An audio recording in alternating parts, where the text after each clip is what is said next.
عن شوبير وإمام عاشور. زي كده شوبير كان وحش واقف في الجول، كان اخطبوط، كان ماسك نفسه في الجول. وإمام عاشور أول ما نزل في الدقيقة 70 غير كل حاجة. بقينا احنا بنستحوذ على الكورة، بقينا احنا بنلعب بدون مرتد، بقينا ماسكين كورة حرفيا، بقينا بنلعب رجالة في الملعب. فكك بقى من المشكلات بتاعت الدفاع دي، خلينا بقى في المكاسب يعني. زي كده زيكو عرف يستغل الكورة من ماركينيوس ويسجلها.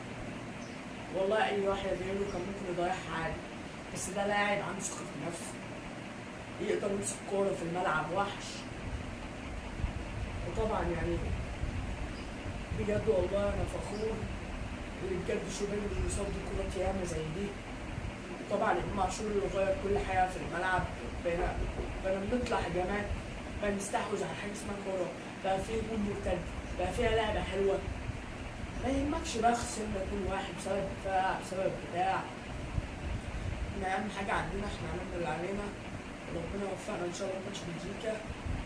تنسوا تضغطوا لايك وسبسكرايب، متنسوش تفعلوا زر الجرس، والسلام عليكم ورحمة الله وبركاته.